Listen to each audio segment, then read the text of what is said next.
Alright! Good morning Pilipinas and good morning world! At sa ating mga kababayang OFW at mga kababayan natin na nandito sa Pilipinas na walang sawang sumusuporta dito sa Timunti Programa, thank you so much! Mabuhay po tayong lahat hanggat gusto natin! Well, anyways, tuloy-tuloy po tayo sa pagbabalita dito ng mga tamang balita at sagutin ang maling information na ipapakalat ng mga fake news peddlers, ng mga anti-Marcos, lalong-lalo na doon galing sa mga DDS na mga saltik mga kabayan. Yes, dapat silang sagutin. Bakit? Kasi paghahayaan ito sila na lagi pong naninira araw-araw kay PBBM at sa Marcos sa may session sa katagal na mga kabayan, ang mga paninira, totoo yan sa mata ng ibang tao. So dapat silang sagutin kasi ang bagong Pilipinas, bawal po ang mga sinungaling. At siyempre, kasama niyo pa rin si Sir Ivan, ang pinakabulol na vlogger sa balat ng YouTube, pero bibigay sa inyo ng mga totoo at mga preskong balita na kinukuha natin sa nakapitbahay na social media. So magandang buhay sa ating lahat mga kabayan and happy Sunday sa ating lahat.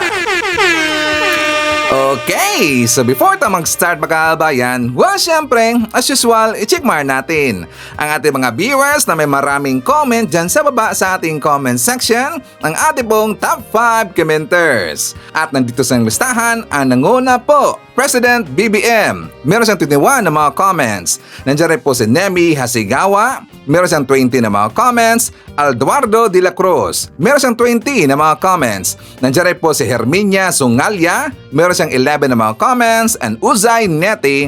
Meron siyang 8 lahat na mga comments. Again, thank you so much po sa ating top 5 commenters. At syempre, pasalamatan natin ating po mga silent viewer dito sa ating channel. Thank you so much. At syempre, pasalamatan po natin ang lahat ng mga viewers na lagi pong nag-like, laging nisi-shares ng ating mga videos, at doon sa mga viewers na subscribe sa ating channel, thank you so much. At syempre, hindi natin kakalimutan, i-shoutout natin ating mga pinalangga na mga legends, ang mga senior citizens. Hello po, kumusta ang lahat? At syempre, i-greet natin ng belated happy birthday si Clint Andre Salamat Babera ng Bongalyon, Pangasinan from Ginaro, Salamat. At syempre, i-greet natin ng happy birthday ang lahat ng mga viewers na nag-celebrate ng birthday ngayong araw. Happy birthday! Okay, so kumusta ang lahat mga kabayan? How are you today? Okay, so before tayo mag-start mga kabayan, well syempre, pasalamatan muna natin yung nabigay po sa atin ng super thanks at saka super stickers and also GCash the other day mga kabayan. Itong super thanks at saka yung stickers, ito po yung time na nag-live po si Sir Ivan doon po sa launching ng 20 pesos per kilo na bigas ni PBBM. So pasalamatan natin si Mildred Briosos, nabigay sa atin ng 3 pound sterlings. Nandiyan rin po si Mares Gasilos, nabigay sa atin ng $20. Nabigay rin po sa atin si Criselda Apare, 15 Hong Kong dollars. Gloria Kobayashi, nabigay sa atin ng 320 Japanese yen. And also si Wilma Agaraw, nabigay sa atin ng 10 Australian dollars. Shirley Fernandez, One Squad Forever, nabigay sa atin ng 10 Hong Kong dollars. And also si Ma'am Carclia, nabigay sa atin ng $20. At syempre, pasalamatan natin, nabigay sa atin po ng GCash kahapon si Ma'am Ronilyn Lamsen, nabigay sa atin ng 326 pesos. Thank you so much. Okay, so mamaya na po yung ibang mga shoutout natin mga kabayan. So iniba po ni Sir Ivan ating format. Because I am very sure na marami po sa mga viewers natin nagmamadali. Lalo na yung mga DDS mga kabayan. O isa nga pala sa mga DDS, how are you today? Na-message ba si Sir Ivan? So pasensyahan niyo po si Sir Ivan kasi kahapon wala tayong mga kabayan. Kasi nga kahapon nagbiyahe pa po si Sir Ivan galing po sa Cebu City. At saka tayo po inahirapan po sa location kasi nga napakaingay mga kabayan at saka maraming tao and also other pong internet medyo mahirap talaga. So hindi po nakapag-vlog si Sir Ivan, sayang na sayang nga kasi nga di ba marami pong mga issue mga kabayan. At saka nag-promise po si Sir Ivan na babanatan natin itong mga paninira po ng mga DDS ang kanilang mga fake news na ipinapakalat since How many days ago makabayan? Since how many days ago? So start tayo makabayan. Before tayo pupunta doon sa issue po ni Sara Duterte, kasi nga si Sara makabayan, meron siyang speech during po sa kanyang pangangampanya na kung saan siya po ay nadulas makabayan. Ito po ay Bisaya na lingwahe ang kanyang ginamit. Kaya lang doon makabayan, may nasabi siya sa bandang dulo na kung saan talagang makukumpirma natin dito ang kanyang plano since noon pa ho. Since noon pa ang kanyang masamang balak dito kay PBBM. Nasabi niya mismo sa kanyang speech makabayan. Okay, so babalikan na po natin. So ngayon, unahin mo natin before si Lady Rider na si Yana. Pag-usapan mo natin makabayan. Ito po nangyari na di ba mayroon pong lumabas po na CCTV kuha video talaga. Isang kuha po ng CCTV video makabayan doon po sa isang bar or pub sa Davao City. So ang pub na yung makabayan, sa hindi pa mo nakakaalam kasi nga marami pong natanong kasi Ivan. At saka marami rin pong nag-request kasi Ivan na sana daw pag-uusapan ito, itatapik ito sa ating vlog ngayong araw makabayan. Ano sa Ivan? Ito tungkol po ni Pulong. Di ba meron pong sumabog na video makabayan? Una video yun eh. Kasi ngayon po'y kuha po doon sa bar makabayan, CCTV. At honestly, ako po talaga ay nagulat makabayan. Bakit ako nagulat? Kasi nga matanong natin sa ating isipan, paano nakakakuha ng kopya ng CCTV yung nagreklamo makabayan? 'Di ba? Yun po ang pumasok yun po una pumasok po sa ating isipan, paano nakakakuha ng kopya yung nagreklamo doon kay Pulong makabayan? Kasi nga 'di ba nung una, talagang yan po ay pinasinungalingan ni Pulong na hindi daw yan totoo makabayan. Sabi niya, yung kaso daw, yung ikinaso sa kanya, na nag-complain sa kanya, na paninira daw, at saka hindi daw yung totoo, planted daw makabayan. Di ba yung pong una sinabi po ni Pulong, planted daw. At saka during po na itong kanyang interview ni Pulong, doon po ito sa Dahig makabayan. Di ba doon sa labas, sabi niya, planted daw ito daw paninira. At saka sabi pa nga ng mga DDS, bakit daw lumabas itong kaso na to kasi daw malapit na yung eleksyon. At saka sila po ay nagtatanong, sila po ay kanila pong pinagtatanggol itong si Pulong makabayan na hindi daw totoo yung video na yan daw ay paninira, yun daw ay AI, yun daw ay edited makabayan. At saka nung una, hindi sila maniniwala. Bakit? Kasi nga 'di ba, meron pong naglabas na ate pong mga kasamahan po ng mga pro-admin vlogger makabayan. Kasi nga yung unang inilabas ng Manila Bulletin ba yun, if not mistaken, or yung Daily Tribune makabayan, naka-blur naman kasi yung mukha ni Pulong. Yes, naka-blur ho yun, di ba? Naka-blur po yung mukha ni Pulong. Pati po yung panaksak makabayan, kasi nga di ba, meron pong hinawakan mo na panaksak si Pulong, gin-blur rin po makabayan. Kaya nga hindi maniniwala yung mga DDS, sabi nila kamukha lang daw, at saka hindi daw klaro yung mukha, kasi nga, gin-blur po ng mainstream media. Pero tayo po ay nakakuha po ng original makabayan. Diba yan po ipinost po na si Ivan doon sa ating Facebook account sa JLRB TV na kung saan talagang klarong-klaro yung mukha po ni Pulong. At saka yun po umabot po ng 2.something million na po na views makabayan. So hanggang yun po ay kumalat, nag-viral, sumabog, at ito na po ay sinakyan ng ibang mga mainstream media. Kasi nga honestly makabayan, ito kasi mga DDS, kinuyog na si Sir Ivan, kasi nga marami pong views makabayan, nag-viral, ayaw nila na makita ito ng marami pang tao makabayan. Alam nyo ba, nagin-message nila si Sir Ivan, at ang dami pong nag-message kasi Ivan. Siguro mga 30 makabayan, if not mistake, ang dami talaga ng mga DDS. Sabi nila, pinapatanggal nila yung upload natin makabayan, yung video na CCTV kuha na makikita talaga yung mukha po ni Pulong makabayan. Ang dami talaga Sabi pa, ikaw paninira ka, dapat i-report ka ang Facebook mo para paninira kasi nga daw malapit ng eleksyon. Hindi nila alam na yung original doon makabayan, galing po sa media, gonggong talaga Gusto lang ipapatanggal doon sa ating upload sa Facebook. Pero huli na po sila makabayan. Kasi nga sa totoo lang, ang una yan, ang una pong nag-upload niyan, yung mainstream media. Hindi kasi yan sumabog makabayan. So tinulungan po namin. Hanggang yan po ay napansin na po ng ibang mga mainstream media. So yun na po ang nangyari. Unang-una makabayan, Yan kasi po ay pinasinungalingan ni Pulong, hindi yan daw totoo. So nang dahil yan po ay kumalat, sumabog, marami na pong nakakaalam na siya pala ay kinasuhan mga kababayan ng isang bugaw, no choice siya kundi umamin. So ngayon, ang kanyang bagong sinabi mga kababayan, na matagal na daw yung video na yan. So before natin po pag-uusapan yung sinabi po ni Pulong mga kababayan, pati po ni Banat Bay, kasi nga honestly, sa totoo lang, nahihirapan ngayon ang mga DDS paano nila ipagtatanggol itong si Pulong at paano nila iti-twist ito nangyari kay Pulong, yung mga DDS mga kababayan. So ano bang mga sinasabi nila? Iba na talaga pinagtatanggol ngayon ng mga tao, mga kriminal, mga dik-a. Ngayon naman, bugaw ng minor de, alam nyo mga kababayan.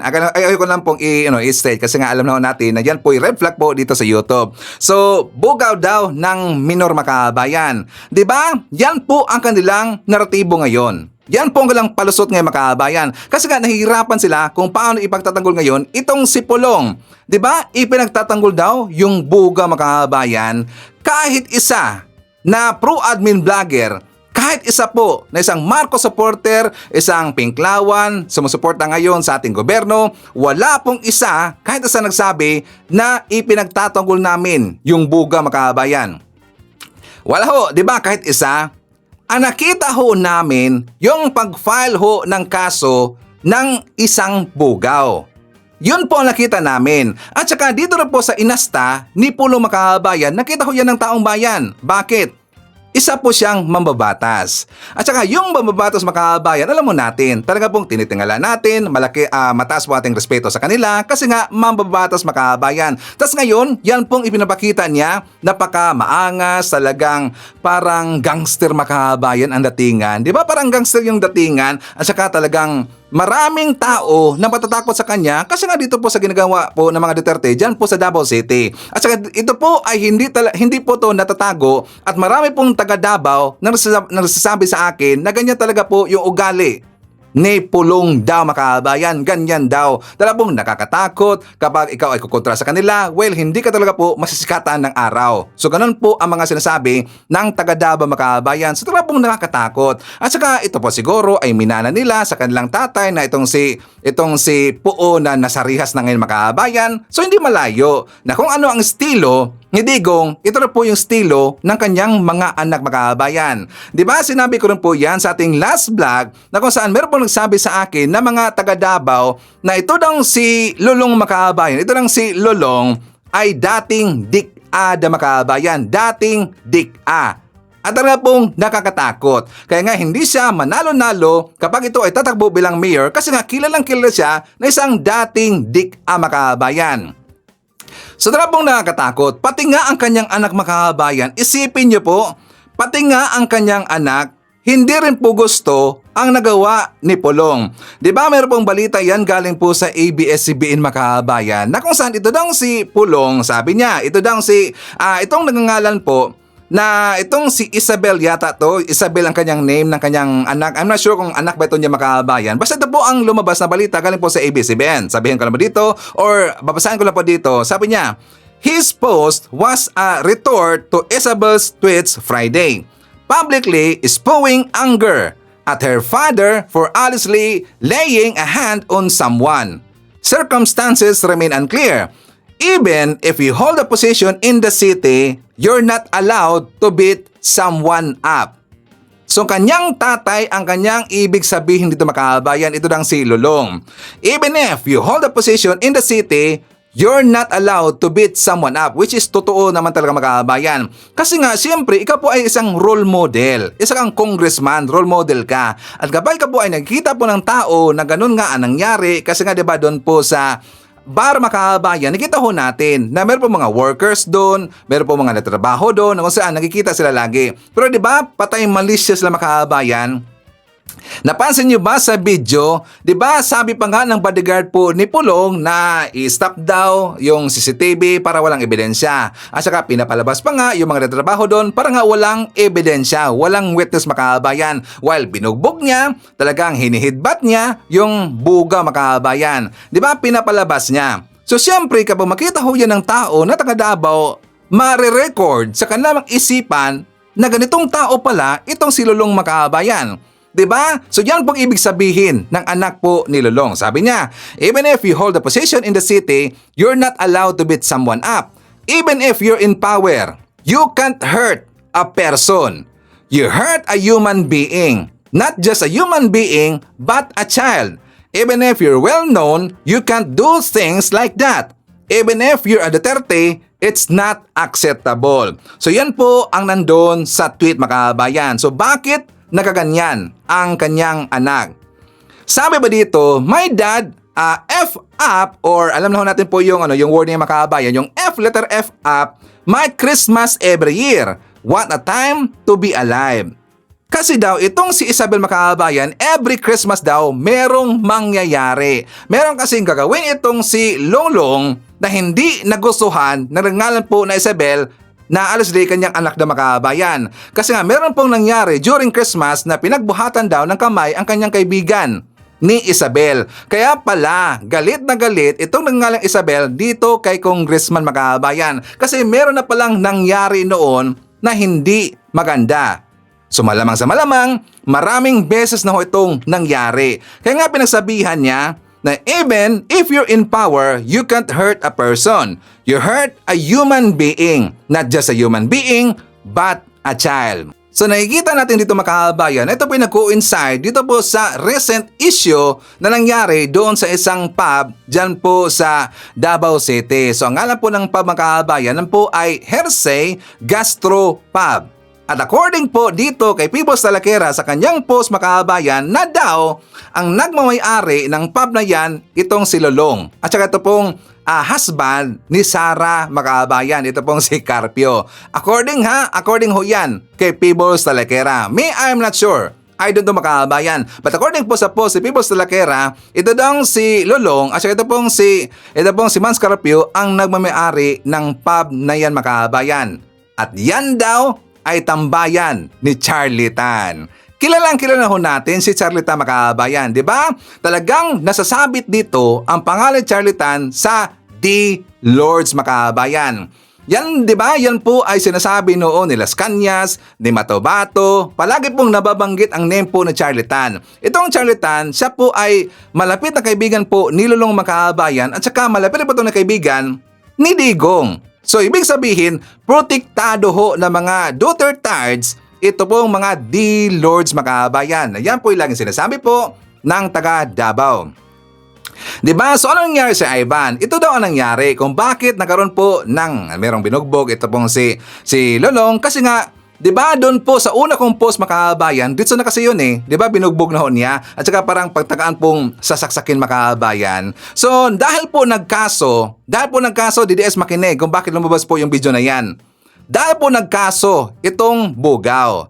Siya po ay pumunta doon sa kapulisan at saka meron siya sinabi doon. Siyempre, kapag ka po ang mag-file po ng complaint doon po sa nirereklamo mo na tao, siyempre mag-explain ka doon. At meron kang salaysay, para yung tawag sinumpaang salaysay Makabayan na doon mo na-explain kung ano yung mga nangyayari. Mga DDS, meron pong sinumpaang salaysay. Kaya itong istorya na to, totoo. Kasi nga, sinumpaang salaysay ho yan. At yan po'y nakafile na po doon sa kapulisan natin. Yan po'y kaso, di ba ang kaso dito ni Pulong is physical injuries at saka grave threats Makabayan. So yun po ang ikinaso or nabuong kaso dito kay Pulong. Ang nangyari pala Makabayan, skip tayo doon sa una nating nakita na video na kung saan binugbog na. Doon pala yan nag-umpisa sa taas, sa second floor. Diba doon po sa video Makabayan, nakita natin na meron pong 5 yata yun, if I'm not mistaken, 5 ba yun na babae, 5 or 6 ba yun, at saka meron pong kasamang lalaki. Diba? Meron pong lumabas po na 5 or 6 po na babae. Aside doon, sa Bugaw Makabayan. So nakausap po ni Pulong, kasi itong si Pulong nandun po sa taas Makabayan, nakausap lang yung mga babae. Nagreklamo kasi si Pulong kasi daw hindi nasunod ang kanilang napag-usapan. Hindi daw nasunod na mga POK 2 times Makabayan, yung mga pick-up girl yung gustong ipagawa ni Lulong doon sa kanyang bisita daw na si Charlie Tan, mga kababayan. Hindi nangyari. At hanggang uminit itong ulo po ni Pulong. Bakit? Kasi meron po nagreklamo na isang pick-up girl na instead ang kanilang agreement is 13,000 pesos ang ibabayad sa kanya, mga kababayan. Only 1,000 pesos lang daw yung natanggap ng babae. So yun po ang nangyari. Doon po uminit siguro ang ulo ni Lulong, mga kababayan. Hindi nasunod ang agreement. Di ba kung napapansin natin, unang bumaba yung buga, mga kababayan. Pero ito po'y hinarang na mga bodyguard ni Pulong. So yun na po ang nangyari sa baba. Binugbog niya, yung ganun-ganun nga. So ang ibig sabihin ito, mga kababayan, nagkaunsihan ito. Nagka-problema dito dahil po sa dahil po sa mga POK 2 times o yung pick up girl.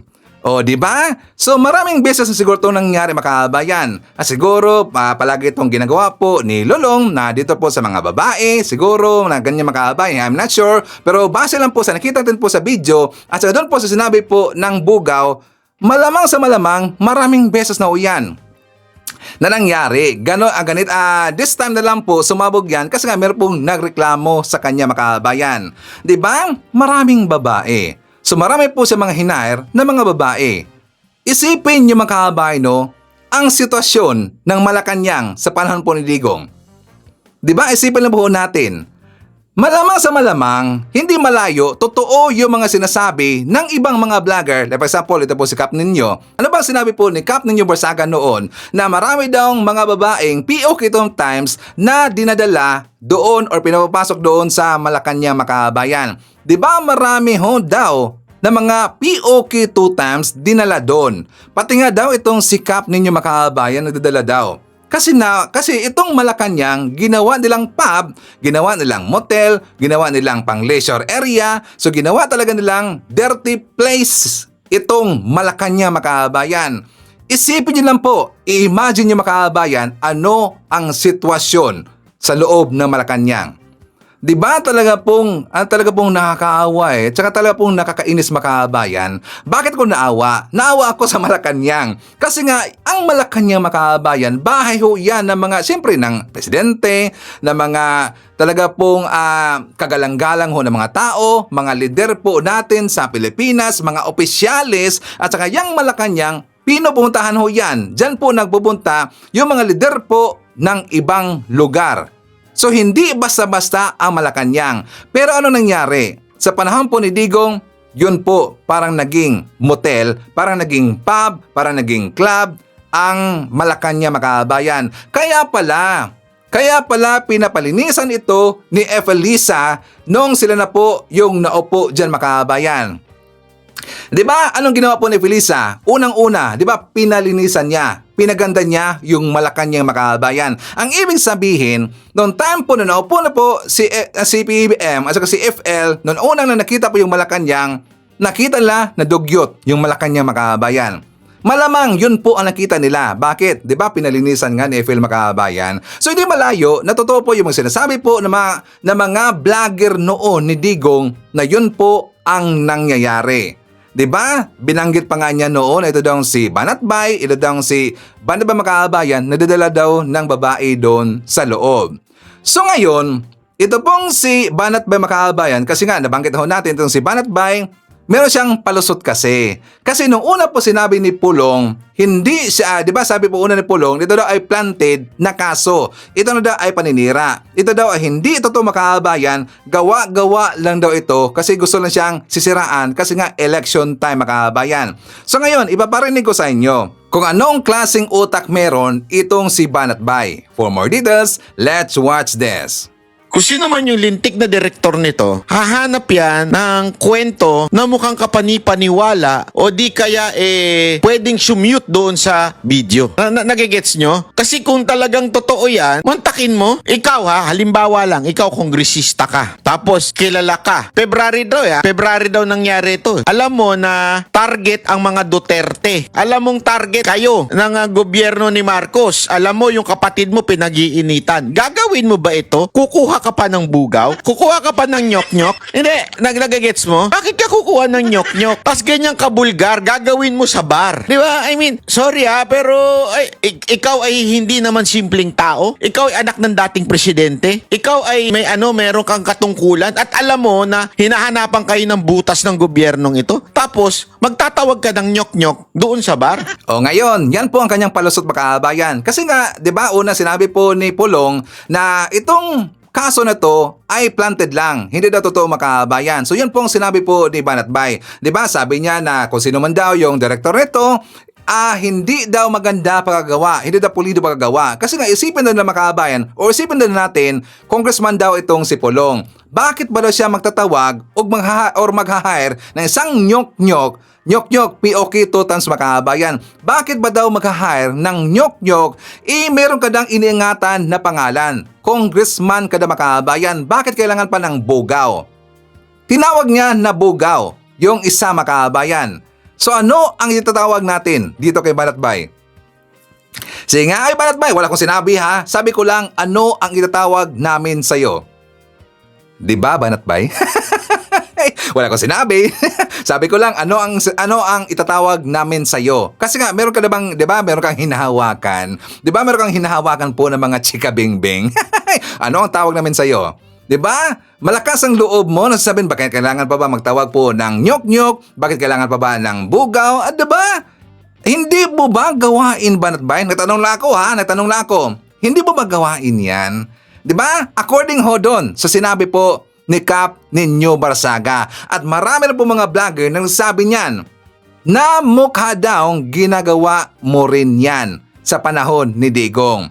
Sino ba ang nagpapapasok ng mga babae doon sa Malacanang?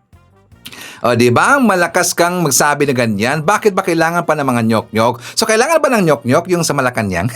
Nagtatanong lang po. Wala kang sinabi Banatbay. Sabi ko, nagtatanong lang ho ako. So ngayon makahabaan ko, so dito no, kitang-kita na ho natin yung totoong pag-uugali dito ni Lolong. So kilala niyo ngayon kung sino si Lolong. Sinabi po ni Aimee Duterte, Lolong. O diba? Parang katunog talaga Lolong ba? O tsaka yung letter P makahabayan. So kitang-kita na ho natin yung ugali ng kanilang iniidolo makabayan. Nakikita na ho natin yung totoong pagkatao po ng Duterte. So dito no, itatanong ho natin dito sa mga DDS at sa mga kababayan natin po na medyo nagdududa pa dito sa mga nangyayari kasi nga siguro sila po nandyan po sa gitna makabayan. Sila ba ay dadapay dito sa mga Duterte o dadapay po sila dito sa mga Marcos? Sa mga tao na medyo hindi pa sila kumbinsido makabayan, itatanong ho natin. Gusto niyo ba na ganyan tao po ang maupo bilang opisyal sa ating bansa? Lalong-lalo na isang congressman o isang bang mayor o isang bang presidente. Itatanong ho natin, gusto niyo ba na ganyan po ugali ang mamuno sa ating bansa? Yan po'y napakadelikado. Bakit? Kung ganyan ho yung ugali ng iniidolo ninyo, yung mga Duterte, hindi malayo, bubulagta na lang ho kayo nang walang dahilan or hindi nyo alam ang dahilan kasi nga napagtripan kayo ng inyong iniidolo. 'Di ba? Yan po'y napakadelikado mga kabayan. So sana po sa mga DDS no, mag-isip-isip kayo sa darating po na eleksyon, huwag nyong iboto itong padapa laban. Una-una ang padapa laban, kalyado ho yan ng Duterte. At huwag yung iboto mga taga Davao. Huwag yung iboto ang mga Duterte. Dapat yung para po makamit ninyo yun ang mga totoong mga pagbabago, meron namang magbago dyan sa Davao City, huwag yung iboto yung mga Duterte. I-try nyo naman po yung iba. I-try nyo naman po yung mga Nograles. Kasi nga, tingnan nyo mga kabayan, di ba nag-post po ako doon sa ating Facebook account na meron pong binaha po yung Davao. At saka ito naman mga DDS, inatake kagad si Sir Ivan, hindi daw totoo. Kasi daw, nandun daw sila sa Davao makabayan na mainit naman daw, wala dang bagyo. Yes, saktong punto ninyo, wala hong bagyo. Pero konting ulan lang ang nangyari, bakit bumaha kagad? Sabi pa nga ng makabayan, yung video doon ipinakita ko, hindi daw yon sa Davao City. Ang ibig sabihin, nagsisinungaling si Sir Ivan. Hindi po nagpo-post ng kasinungalingan or fake news si Sir Ivan. Nakita ko ho yun, nag-live the other day mga kabayan. Nung time talaga na nagkaroon po ng baha sa lugar na yon. At talaga pong bahain ang lugar na yan mga kabayan. Konting ulan lang ho. Konting ulan lang DDS. Diyan sa, nakalimutan ng name diyan po sa part po ng Davao City mga kabayan, meron talagang lugar diyan na kahit konting ulan lang, babahain. At yun po ay live po ng taga Davao City mga kabayan. Wala kasing believe itong mga DDS kasi Ivan. Hindi po tayo napopost ng walang pinagbasihan. Kapag sinasabi ko sa aking caption sa Davao, Davao talaga yan. Hindi po DDS si Ivan. Si DDS, yung DDS, napakasinungaling ho yan. Talaga pong mahilig po magpalabas po ng black propaganda ang mga DDS kasi nga gusto nila masisira po yung Marcos admin. Yun kasi ang kanilang goal. Pero si Ivan, ating account, ating platform, ating Facebook, ang YouTube, gusto ko ipapakita dito yung mga totoong nangyayari sa bansa natin para hindi tayo mabalikan at saka hindi tayo mapagsabihan po na fake news peddlers mga kabayan. Kasi nga, yung na-post ko doon sa ating Facebook mga kabayan, wala kasing pangalan or wala kasing upload name po ng uploader kaya hindi nila nakita kung sino yung upload. So ngayon, in-screen record ko na mga kabayan para makita nila kung sino yung nag-upload at saka live ba yun or hindi. O ano ngayon, di ba nga? Sabi ko sa inyo. Hindi, fake news peddlers si Sir Ivan. O, di ba? So nga mga kabayan, ulitin ko po natin, huwag yung iboto yung mga Duterte, huwag yung iboto ang padapa laban para magkakaroon tayo dito ng totoong pagbabago sa bansa natin. At yan po ay naumpisahan po ni PBBM. Diba? Napapasi ba ninyo yung ekonomiya po ng bansa natin mga kabayan? Gumaganda na. Tingnan nyo yung presyo po ng langis. Bumaba mga kabayan. Tingnan nyo rin po presyo po ng mga bigas sa inyong lugar mga kabayan. Bumaba ho. Kasi nga, totoo talaga, nagtatrabaho ang presidente ho natin. Diba, sinasabi po ng mga DDS na tulog daw lagi ng bangag magkakabayan. Ganyan ba? Ganyan ba yung laging tulog? Ganyan ba yung laging bangag or bangag? Ganyan ba yung tao na dik-a na marami pong nagawa sa bansa natin magkakabayan? Like for example, doon po sa lugar ng Lucena. Sa Lucena mga kabayan, ito po yung accomplishment at saka yung mga proyekto na ongoing pa ni PBBM. Kaya nga mahal na mahal ng taga Lucena si PBBM. Bakit? Kasi nakikita po ng taga Lucena yung mga proyekto ni PBBM. Ito ang ating example mga kabayan. For more details, let's watch this. Ang Quezon Province ay kasama sa lakad ng bagong Pilipinas. Isang malinaw na bisyon ni Pangulong Ferdinand R. Marcos Jr. para sa mas maunlad, mas matatag at mas nagkakaisang bansa. Sa pamamagitan ng makabuluhang programa at proyekto, tinitiyak na walang naiiwan sa pag-angat, lalo na ang mga mamamayan ng Quezon. Sa Lucena City, personal na pinangunahan ni Pangulong Marcos Jr. ang pamamahagi ng mga electronic titles at certificates of combination with release of mortgage sa mga benepisyaryong magsasaka. Layunin ng programang ito na mapalakas ang sektor ng agraryo at bigyang kapangyarihan ang mga magsasaka sa kanilang sariling lupain. Sa bayan ng Lukban, isinagawa ang formal na turnover ng mga greenhouse at post-harvest facilities sa ilalim ng Korea Partnership for Innovation of Agriculture. Ang proyektong ito'y bahagi ng inisyatiba para sa modernisasyon ng agrikultura at pagtitiyak sa seguridad sa pagkain. Sa Sariaya, Quezon, pinasinayaan din ni Pangulong Marcos Jr. ang bagong planta ng Universal Robina Corporation.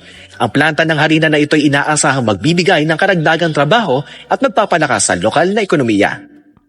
Sa bayan ng Mauban, inilunsad ang Quezon Techno-Industrial Special Economic Zone, isang proyekto na nagkakahalaga ng 125 bilyong piso na inaasahang lilika ng mahigit 200,000 trabaho. Isinusulong din ang mga proyektong pang-imprastruktura upang mapabuti ang connectivity at paunlarin ang kabuhayan sa lalawigan ng Quezon. Una, ang Roma Point Bridge. Ito'y mahigit 1 kilometrong cable-stayed bridge na itinatayo upang pagdugtungin ang Alabat Island at mainland Luzon. Kapag natapos, ito ang magiging pinakamahabang tulay sa lalawigan at inaasahang magpapabilis sa pagbabiyahe ng produkto habang pinasisigla ang agrikultura, turismo at kalakalan sa isla. Kasunod nito, ang Quezon Ecotourism Road, isang 29.8 km scenic bypass mula sa Riyaya hanggang Lucena. Dinisenyo upang iwasan ang mga mataong sentro ng bayan. Pinapadali nito ang biyahe pinapabilis ang trapiko at pinapalawak at access sa mga pasyalan. Pinangasiwaan ito ng Department of Public Works and Highways sa ilalim ng Build Better More program ng administrasyon. Tinututukan din ng pamahalaan ang konstruksyon ng South Luzon Expressway Toll Road 5 o SLEX TR5. Isang 417 kilometers expressway mula Lucena, Quezon hanggang Matnog, Sorsogon. Kung dati inaabot ng 9 hanggang 10 oras ang biyahe, iikli na ito sa 5 hanggang 6 na oras kapag natapos ang proyekto. Bukod sa mas ligtas at komportableng biyahe, inaasahan din ang mas mabilis na daloy ng kalakal at mas malawak na oportunidad para sa mga rehiyon sa Timog Luzon. Bilang bahagi ng adhikain ng bagong Pilipinas na itaas ang antas ng kabuhayan sa kanayunan, kasalukuyang isinasagawa ang Macalelon Small Reservoir Irrigation Project, isang 997.4 million pesos na proyekto sa ilalim ng National Irrigation Administration. Layunin nitong patubigan ng halos 830 ektarya ng sakahan sa 10 barangay sa Macalelon, Quezon, na pakikinabangan ng humigit kumulang 300 pamilyang magsasaka. Sa bayan naman ng Tagkawayan, itinayo ang Santa Monica, Santo Niño Manato Station Farm to Market Road na may habang higit sa 10 kilometro. Isa itong pangunahing access road na nag-uugnay sa mga komunidad ng magsasaka patungo sa sentrong pamilihan at istasyon ng tren. Samantala sa San Francisco, Quezon, binuksan ng Santo Niño Huyon-Uyon Farm to Market Road na may habang humigit kumulang sa 11 kilometro. Inaasahan itong mapababa ang transport cost ng mga produktong agrikultural at maghatid ng mas sariwa at murang ani sa mga pamilihan. Sa kabilang banda sa San Narciso, pinatupad ang Project Lawa at Binhi, isang inisyatiba ng Department of Social Welfare and Development na nagbigay ng 9,400 pesos sa bawat isa sa 479 na residente para sa pagtatayo ng mga likas-kayang backyard farms na matibay sa epekto ng pagbabago ng klima. At sa katatapos lamang na selebrasyon, pinangunahan ni Pangulong Marcos Jr. ang pambansang pagbubukas ng 2025 Filipino Food Month sa Quezon Provincial Capital sa Lucena City. Layunin ng selebrasyong ito na itampok ang mayamang pamana ng lutuing Pilipino at itaguyod ang lokal na industriya ng pagkain. Sa tulong ng mga makabuluhang proyekto at programang ipinapatupad sa ilalim ng Administrasyong Marcos, unti-unti nang naisasakatuparan ang pangarap na kaunlaran para sa bawat Pilipino. Ang Quezon Province ay hindi na lamang tahanan ng kasaysayan at kultura, kundi isa na ring modelo ng pagsulong ng bagong Pilipinas. O ngayon, tatanungin natin po ito mga didis makabayan. Alam nyo ba na meron pong mga proyekto si PBM dyan sa Quezon Province, sa Lucena, iba pang lugar po sa Quezon makabayan? Alam nyo ba na merong mga nagawa si PBM? I am very sure na hindi nyo alam. Bakit? Kasi doon lang po kayo nanonood po sa mga vlogger ng mga fake news. Binubulag kasi kayo. At hindi rin po kayo nanonood po sa mainstream media, na kung saan yan po ay ibinabalita po lagi ng mainstream media. At yan po ay dapat gawin para alam po na makababayan natin na hindi po mga well-informed kung ano na ang nagawa ng ating Pangulong si BBM. Pero dyan kasi sa mga vlog na pinapanood nyo, puro kasi kabitiran, puro kasi paninira. Gusto nyo kasi na masira ang imahe ni BBM kasi gusto nyong iupo yung isang gonggong na hindi po nagtatrabaho, puro lang photo ops. Pero ang taas po ng trust at saka approval rating. Dahil lang po sa papapaipan, dahil lang po sa pagbabakasyon sa ibang lugar. At tumaas ang kanyang rating dahil lang naaresto ang kanyang ama. Diba? Walang trabaho, tapos mataas ang kanyang trust rating, pati ang kanyang approval rating makakabayan. Nakakatawa talaga eh. So ngayon, bakit ko nasabi na mahal talaga at minahal po ng taga Lucena, ng taga Quezon Province, itong si PBM. Aside pa po sa marami pong mga Marcos loyalist dyan makakabayan, marami dyan mga Marcos supporter, tingnan nyo, isa po sa ebidensya, pagkapasok pa lang ho ni PBM, talagang nagsigawa na BBM! BBM! Ito ang ating ebidensya.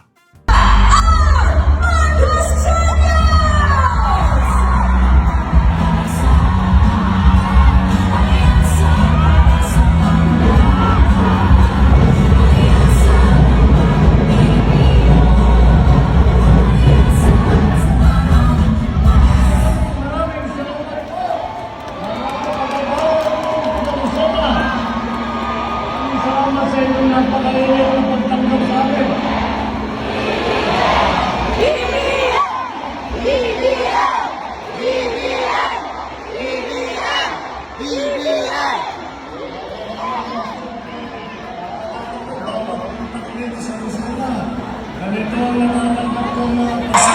At meron pong isang anggulo mga kababayan or isang video na kung saan makilang beses natin narinig nagsisigawan po ng BBM yung mga nandun po sa rally mga kababayan. Ito ang ating ebidensya.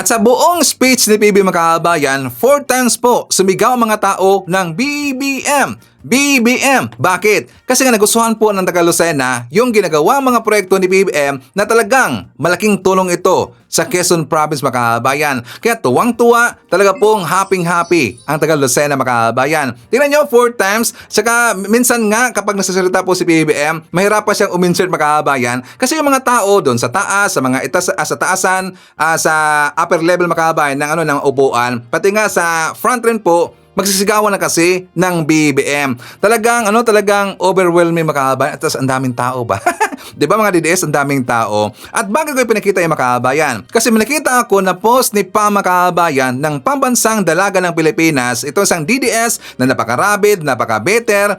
Meron siyang gustong ipagawa sa mga DDSets na nandyan po sa Lucena mga kababayan. Ano yan Sir Ivan? Sabi niya, handa na bang sumigaw ng 2:30 ang mga taga Lucena bukas ng 3 p.m. sa harapan ng mga kandidato ng Ang Lansada mga kababayan.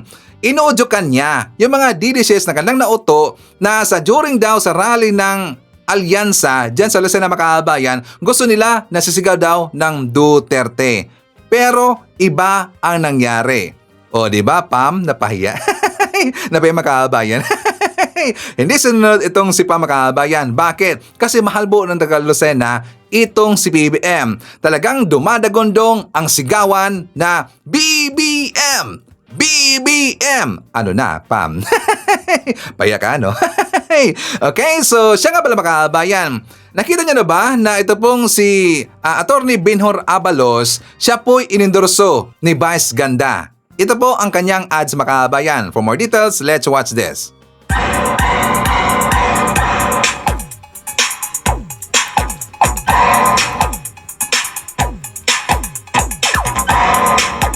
Okay, so huwag kalimutan, number 1 sa balota, si Benhur Abalos mga kababayan. Alam nyo ba na dumadami na ngayon yung mga nag-endorso sa kanya ng mga sikat-sikat mga kababayan, mga artista, mga artist, ngayon dumami na ho.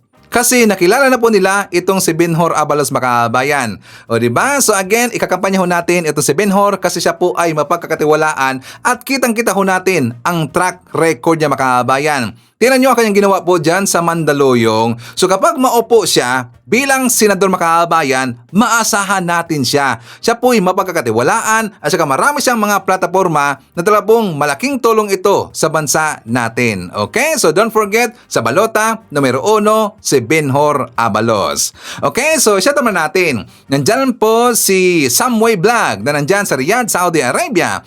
Hi to Eloisa Taha. Also, nandyan po sa Riyadh. Hi to Emmy Mapalad, Mr. Kapampangan. I-shoutout natin si Elizabeth Habihan, Ed Barcena, Marcela Marquez, Regina Oxon. Nandyan rin po si China Angeles. I-shoutout natin si Ming Ming, Lai Irabon, Merlinda Lizardo. Hi to Beth Hariolne, Fabron Yula, nandiyan rin po si Rosa Gonzaga, Leonardo Manansala, shoutout kay Elmer, Ronnie Castellano, Imelda Lamsen, at Dana Castellano. At saka shoutout daw sa mga taga Banawang or Banaong, Santa Barbara, Pangasinan. Sila si Alicia, si Jean or Gian, Gila, Paske, Christine at Patricia. Nandiyan rin po kasama natin si Sir Jaime Garcia and hi to Direk Erwina Argilies and Direk William Mayo.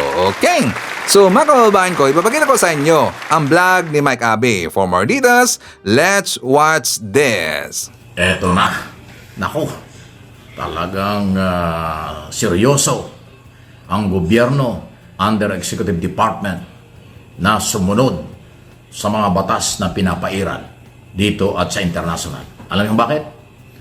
Nakahanda na po ang Executive Department na sa oras na may warrant of arrest o dumating ang warrant of arrest na dala ng Interpol laban sa mga co-accused ni dating Pangulong Duterte sa crime against humanity dyan sa ICC sa The Hague, Netherlands, ay gagawin na ipatupad ito. Kahit pa anong sabihin ng mga senador na tumututol dyan sa pag-aresto kay Duterte, ay gagawin pa rin ng Executive Department na ipatupad ang warrant sa oras na dumating. Kaya ako sinabing sa oras kasi po may mga balita ngayon na nandito na raw, may nagsasabing paparating na. Pero ako, hanggat hindi ko nakikita yung warrant of arrest, hanggat hindi pinapakita ng mga otoridad, mahirap sabihin yan kasi mahalaga yung dokumento. Okay? Ang paniniwala ni Secretary Remulla, DOJ, Secretary Department of Justice, Secretary Remulla, na kapatid Department of Interior and Local Government, Philippine National Police Marbil, Chief PNP, at Major General Torre, Director ng Criminal Investigation Detective Group o CIDG, na ipatutupad nila sa lalong madaling panahon at kahit anong oras, basta dumating ang warrant laban kay Sara Duterte, Bato de la Rosa at mga general ng PNP na co-accused. Kung yung mga gulita sinabi nila nasa mga 8 hanggang 9, pero bandang huli lumalabas parang 7-6 na lang. Kahit ilan yan, same pa rin. Hindi titigil ang Executive Department kahit na anong sabihin pa ni Amy Marcos at ng ilang mga senador, katulad ni Bato de la Rosa, na laging ginigit na mali ang paghuli at pag-surrender. Kasi hanggat hindi po na-amend o nababago ang Republic Act 9851, obligasyon ng Philippine Government iton over sa ICC ang maaaresto dahil sa warrant of arrest. Kasi yun ang sinasabi ng Section 17, kung di ako nagkakamali, ng Republic Act 9851. Yun ang kapangyarihan ng Philippine Government iton over, ibigay sa ICC patapos na maipatupad ang warrant. Yun din ang gagawin kina Bato de la Rosa, Senador, at iba pang mga co-accused, pati si Sara Duterte. Ganun po ang mangyayari. So, asahan na natin na may papalag dyan, may magre-reklamo, ay wala tayong magagawa. Kung ano ang yung legal na galaw or ano bang technical at legal na issue, nasa inyo yan. Pero paninindigan ng gobyerno kung ano ang ginawa nila kay dating Pangulong Duterte, yun din ang gagawin sa mga co-accused, kahit sino pa, kahit pangalawang Pangulo pa. At alam nila yan. Kasi ang crime against humanity na kaso ay dahil sa reklamo ng libu-libong pamilya o biktima ng human rights violation mula nung sila yung mga mayor pa ng Davao City at naging Pangulo, ang dating Pangulo ng 6 na taon. At si Sara na mayor ng Davao City at naging Vice President ngayon. Yung kanyang pananagutan nung siya ay mayor pa, base doon sa testigo ng mga taga Davao na ngayon ay nag-testify na at may sinumpang salaysay before ICC. So, anong aabangan natin? Marami. At subok na ang grupo ni General Torre, PNP, Chief Marbil at DILG at the Department of Justice. Ipatutupad nila yung batas na yan at court order kung kinakailangan.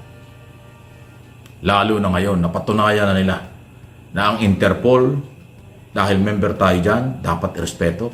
Ngayon, meron pang susunod na tayo naman ang mga kailangan sa Interpol dahil si Harry Roque, sa oras na lumabas yung warrant of arrest mula sa korte sa qualified human trafficking, Interpol to Interpol yan.